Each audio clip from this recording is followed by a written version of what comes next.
my mr2 Spider. It's got the 1.9 TDI, which I've changed my mind from the K24 to the 1.9, and that is actually his fault.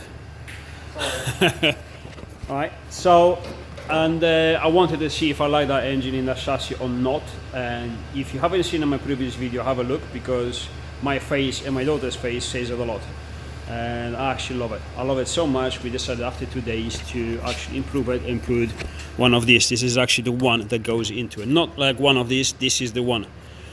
So the K24 I'm supposed to keep for another project maybe, but to be honest I have too many projects. I got the Silvia to finish, I got another car outside, actually oh no, we got 3 cars outside to finish. We got the Merc, we got the Audi, we got the Delica. What else we have? Where? Yours.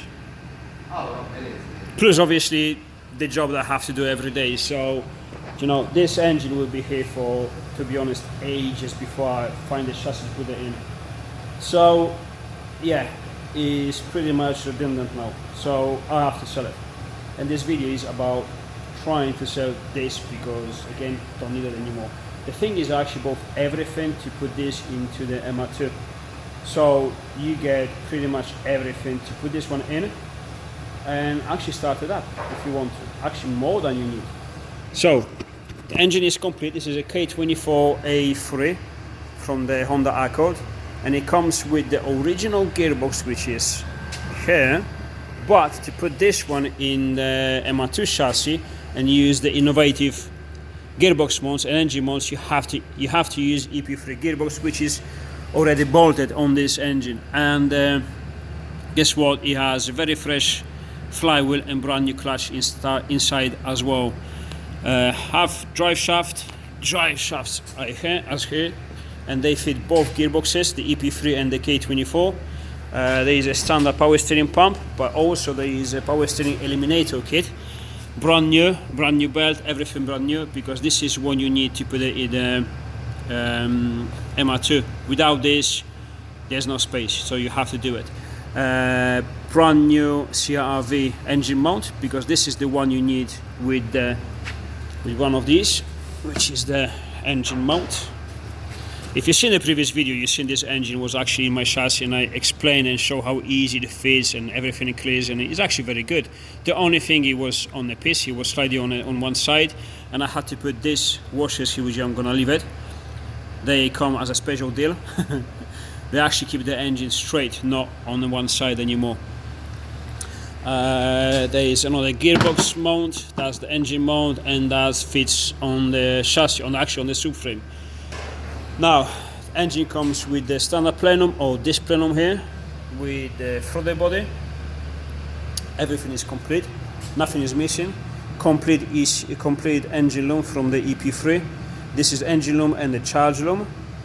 Also, this is very good. This is awesome because it's like universal loom. This connects to the ECU and the loom, OBD port and everything. These are instructions over here. This one gives you the possibility to put this engine wired up and start it inside any chassis. But also you need ECU, which I already have. This one here, again EP3, and the demobilizer unit. This one you have to plug it in if you don't have the keys and you know the key reader antenna and all that stuff. So with this you can just start it on its own in any chassis with the instructions. LP head studs kit, which you don't need it if you don't have to, but is there. Fuel flex. This actually is the sensor that Honda says they work with. This is already calibrated for that ECU, already with the adapters for the fuel lines. These are AN8-8 fuel lines. So this is actually, if you're in NA non-turbo, you probably don't need it, but it's good to have it anyway because it reads completely and accurate the ethanol content in the fuel, so it's good to have it. And methanol. And methanol, exactly, ethanol and methanol. Exhaust flange, although this engine comes with a standard exhaust, I have it. Not a complete exhaust, but exhaust manifolds. I just didn't put it there. Exhaust flange, stainless, to build your own exhaust manifold, because as you know, this engine is supposed to work with none of this exhaust manifolds. Well, that is for SR20, but you know what I mean, and that turbo there. Comes with this fancy thermostat housing with the thermostat inside already, brand new. It's nice because it swivels, goes around, and to be honest, I don't think you need it. I had this engine inside the car with the standard one. It's very simple to put it on, but obviously this one, what it does, it's not there, but it actually mounts. Let me just put the light on so you see it better. No, actually I can't. It fits on the side over there, not there. So it's kind of like this. It gives you way more space and also eliminates, you see there's two pipes on the back of the thermostat housing. One is eliminated, which is this one here. You can remove this one if you need it, but you don't. This one is probably for your sensor, which is very handy, water temp sensor. And this one here is actually needed because you put one of these hard pipes over there, the first one. So it is all there. And if you don't want to run this fitting, they also give you this one fitting here. So this is pretty smart. So this is pretty much everything that you need to put this engine in MR2, Spider or MIS. Different countries call it different ways. And upgraded already as well. Now, if you don't put it in MR2, you can put it in anywhere else, because again, the ECU, the loom and everything is there to actually run it in any chassis, not only MR2. Now, costs. I've spent on this just over 2,600 quid. I just want my money back because I actually bought this stuff for good money. I've done my research and I was lucky enough to find this stuff for good money. If you look for the prices and all this stuff separately, you're looking at to spend about nearly 3 grand for everything. So 2,500 I think is reasonable.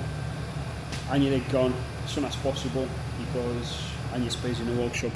And the pile of engines and gearboxes keeps accumulating. So now, as we found finally the right engine for the MR2, we have to sell them all. That one is going to be for sale again, but that's another video because it's completely different engine. So if you're interested, give me a shout. If you're not interested, give me a shout anyway. If you know someone who may be interested, tag him, send him a message. Let's get it done. Thank you.